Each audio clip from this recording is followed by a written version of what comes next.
तुम सोचते बहुत हो, वह बोलती बहुत है, हम खेलते बहुत है, राजेश खाता बहुत है।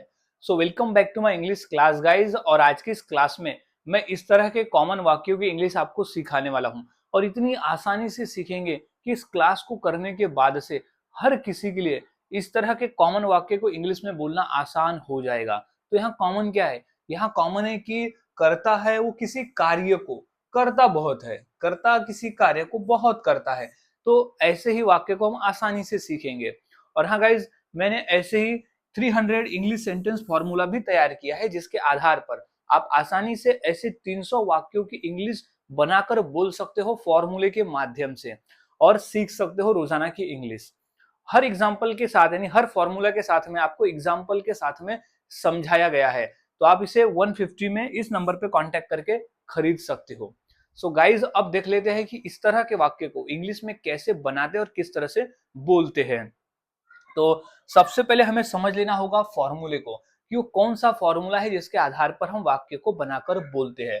तो सबसे पहले आ जाएगा सब्जेक्ट। सब्जेक्ट यानी होता है कर्ता। पिछली क्लास में हम देख चुके हैं कि कर्ता होता क्या है। कर्ता होता है I, you, we, they, he, she, it या फिर किसी का नेम, राजेश, नेहा, कोई भी नेम यहाँ रह सकता है। तो ये हमारे बेसिक सब्जेक्ट्स होते हैं जो कि सिचुएशन के हिसाब से आएंगे। जो भी हमें सब्जेक्ट लगाना है वो, अगर मैं लगाऊंगा तो मैं, तुम, वो, ये सब सब्जेक्ट हो गए। आई, यू, वी, ये सब सब्जेक्ट हो गए। अब सब्जेक्ट के बाद हम लगाते हैं क्रिया। अब वो कौन सी क्रिया को करता बहुत है, कौन सी क्रिया को बहुत ज्यादा करता है, वो क्रिया में आ जाएगा।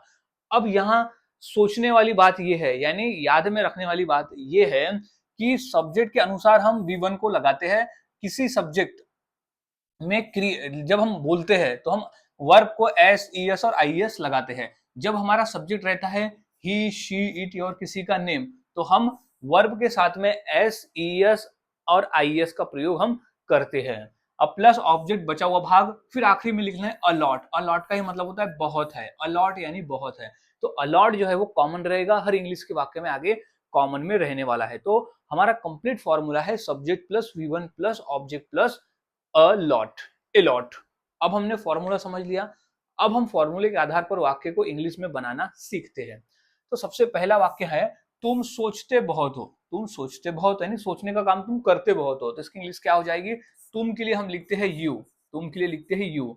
अब क्या हो जाएगा? क्रिया का पहला रूप। तो क्या है? सोचना को इंग्लिश में कहते हैं हम थिंक। तो यू थिंक, यू थिंक। फिर बहुत हो तो क्या हो जाएगा? अलॉट। यू थिंक अलॉट यानी तुम सोचते बहुत हो। तो यू थिंक अ लॉट यानी तुम सोचते बहुत हो। अब नेक्स्ट है वह बोलती बहुत है। वह बोलती बहुत है तो इसकी इंग्लिश क्या हो जाएगी? वह बोलती, ती है तो क्या हो? लेडीज है यानी कि फीमेल है, तो हम लगाएंगे शी, हो जाएगा शी। अब बोलना को इंग्लिश में कहते हैं स्पीक, लेकिन हमें लगाना है स्पीक्स, एस, तो हो जाएगा speaks, she speaks, she speaks यानी वह बोलती। अब बहुत है तो अलॉट, वह बोलती बहुत है, तो सी स्पीक्स अलॉट। तो गाइस इस तरह से वाक्य बनते हैं और बोले जाते हैं।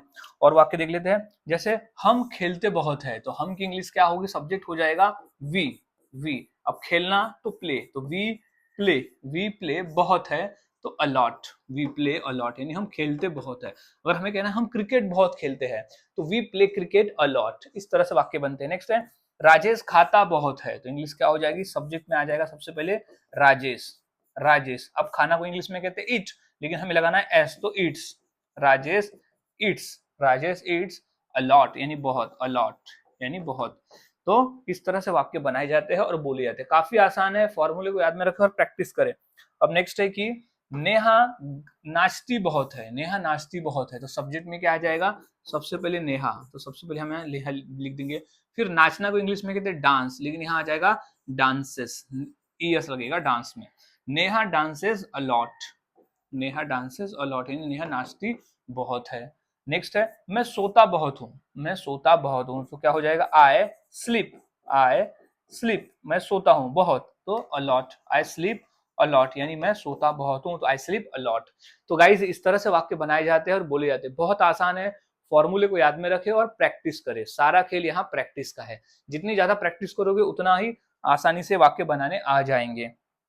तो इसी फॉर्मूले के आधार पर दो वाक्य दूं, जैसे वह रोती बहुत है और वह टीवी देखते बहुत है। तो ये दो वाक्य की इंग्लिश क्या होगी, इस फॉर्मूले के आधार पे मुझे कमेंट सेक्शन में जरूर बताएं। और वाक्य की प्रैक्टिस करें, जितना प्रैक्टिस करोगे उतना आसान है और उतनी ही आसानी से आप ऐसे वाक्य को बनाकर बोल सकते हो। सो मिलता हूँ गाइज ऐसे ही और नए फॉर्मूले के साथ अगले वीडियो में।